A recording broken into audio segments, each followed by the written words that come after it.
YouTube, what is up, man? It's your boy Ramos Wanted, back at you with another video. And in today's video, we're going to be talking about the pros and cons of lowering your car.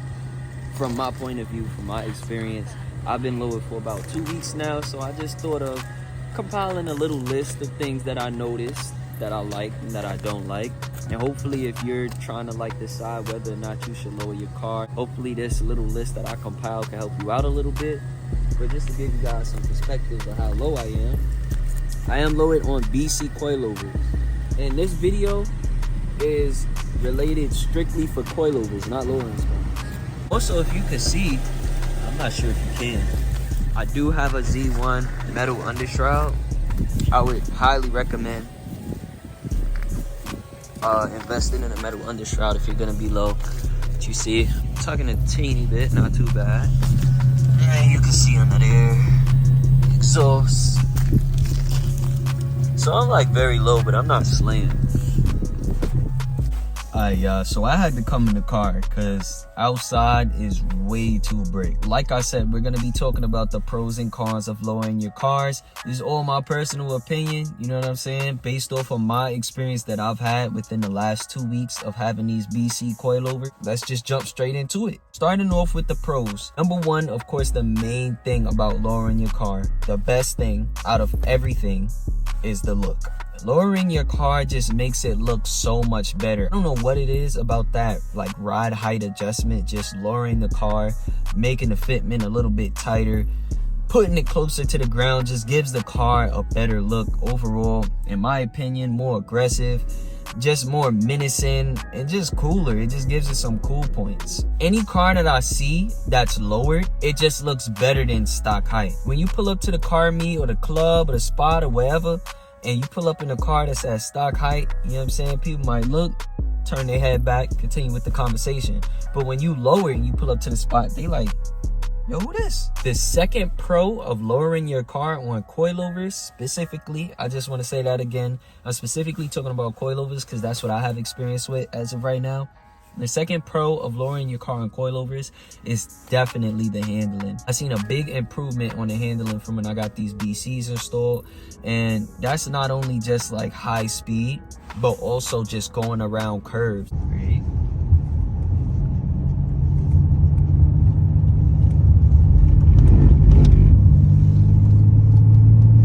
Easy. That body roll is gone. I'm not the type of guy to be going around curves at 100 miles per hour anyway. But with these coilovers, I feel like now if I wanted to, I could. It's a much lower center of gravity.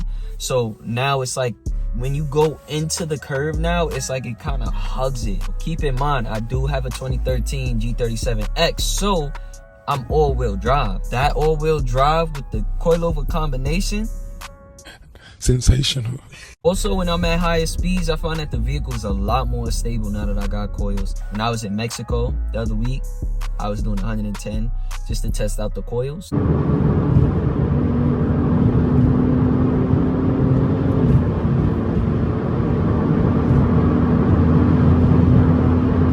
And yo, sensational. The third pro about lowering your car on coilovers is the comfort. And this right here is kind of a touchy point because although it's a pro, it's also a con. So one thing I've realized is since I've been on coilovers, when I'm on a smooth road, it floats like a Cadillac, spreading cream cheese and butter across a nice warm raisin bagel in the morning. I think somebody's hungry. My dad, he was completely against me lowering the car. You know what I'm saying? When I told him I'm lowering the car, he nah, don't do that. When I let him drive the car and he felt the coils, he was like, oh, this is smooth. What I could compare it best to is kind of like driving a go-kart on a smooth indoor track. That's what it feels like when you're on a smooth highway, which is pretty much non-existent in New York, which is why the only time I really got to experience that was on my road trip down south. But as I did say, this is also a con, and I'm going to explain why later on in the video. The fourth and final pro about these coilovers that I have is the adjustability. So when I went on my road trip, I found that I had my car at the height it is now I found that it was a little bit too low for my liking for the road trip. With all of that extra heavy weight I had in the car, because every seat was filled, passengers, then we had a whole bunch of luggage in the trunk, I found that the vehicle sat a little bit lower. So when I got down south, I went on a hunt to find a spanner wrench tool. Now I know the coils come with the spanner wrench tool, but as I said, I was traveling, therefore I did not have my tools with me. Spanner wrench was still in the box along with my original suspension.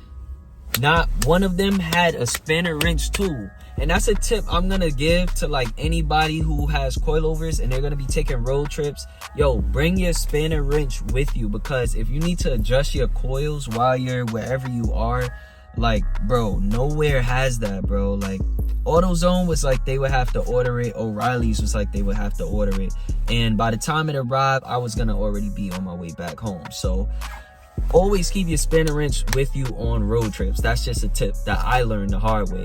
The whole point is that if I had the spanner wrench with me, I would have been able to adjust my ride height on the go so that I could be a little bit higher, and then when I'm ready to look cool again, I could just slam it right back down to the ground, go even lower than I was before or higher. That's just a pro of coils, especially if you're like trying to figure out, should I go with coilovers or lowering springs? My personal opinion, just save your money and get coils. Please excuse the dirt, but once you get your coilovers installed, you're gonna have this little knob here in your engine bay. And look, I still got my Infiniti symbol, by the way. Basically, you could turn it to the right to make your ride a little bit more stiff. And you could turn it to the left to make it more soft. I just left it exactly on the settings that it was when my guy installed the coils for me, just because I found that this is kind of like the sweet spot. It's not too bouncy, but it's not too hard. Now, if you have that dampen and turn in either direction too much, it's probably gonna make your ride very uncomfortable. If you have it too soft, then you're probably gonna do a lot more bouncing and bottoming out. Whereas if you have it too hard, you're probably just gonna do a lot more, which is either case very uncomfortable for your neck. And yeah, now let's get into the not so fun stuff about coilovers that I've experienced within the last 2 weeks of having it. The number one thing is comfort. And this is what I mean when I said that comfort is a pro and a con. Now, like I said, if you have that dampening system turn too much in one direction, it could kind of be very uncomfortable. And as I did say, I left mine exactly on the settings that it was at when I got my coils installed. When you live in an area like I live in, or you live in New York or anywhere where there's rough roads, period, yo, it can get crazy, especially when you're on some of those roads where it's just like all like raggedy and dented up. You're gonna be in the car like this, like literally vibrating and shaking. And when you hit certain bumps, like I said, it's just a smack. It's not really that little like bounce that it used to do with the regular suspension. It's just like boom.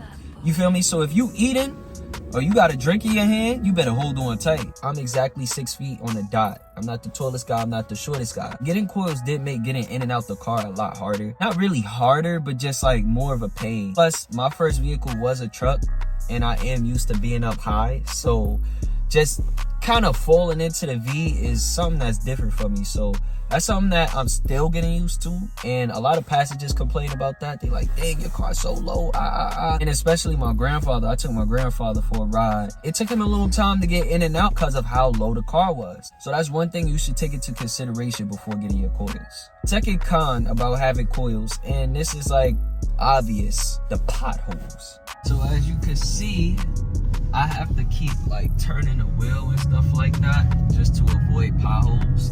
I can't always just drive in a straight line, especially living where I live. It's like the roads are absolutely terrible. And I knew what I was getting myself into doing this, but it's like quite often I find myself having to go on like the wrong side of the road, or just like doing a quick swerve to get out the way before I hit some bump that really like damaged my car. Now, I ain't gonna lie though, the state of New York does owe me some tires, some brakes, some axles. I'm just gonna take it easy here because it's not really anything I can avoid, so I just go a bit slower. And that's what comes with the low life.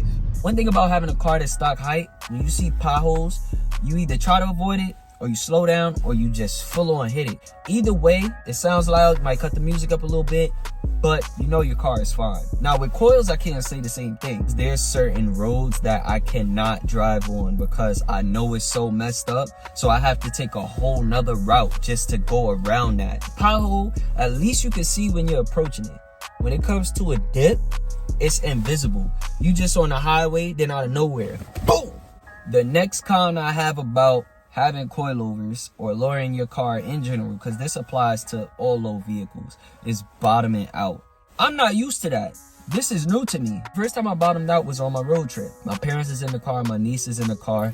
I'm cruising, then out of nowhere, boom, we smack down, sparks everywhere. I don't know if that came from my Z1 undershroud or from the car itself, but it was a lot of sparks and it sounded crazy. They all screamed because it was so unexpected. They're not used to lower vehicles. I'm not even used to lower vehicles at this point. In my head, I'm panicking. My heart is racing, but I can't let the passengers know that. Especially not my parents, because they the ones who told me not to lower the car in the first place and that it was a stupid idea. So they like, oh, nah, that's not good.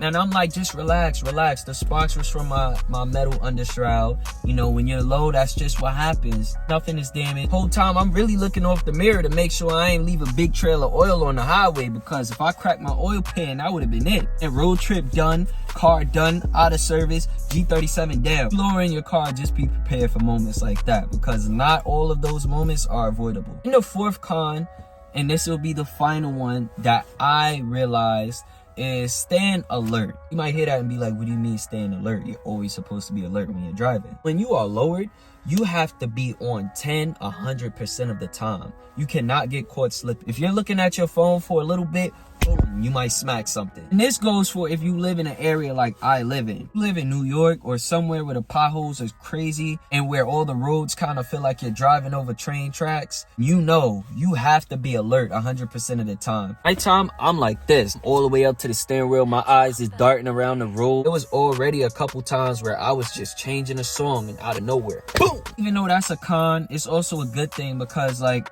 you're just paying attention. You're just more aware of your surroundings. It can get tiring and annoying. I do miss the times where I was just cruising in the G before I lowered the car, and you know, it's whatever.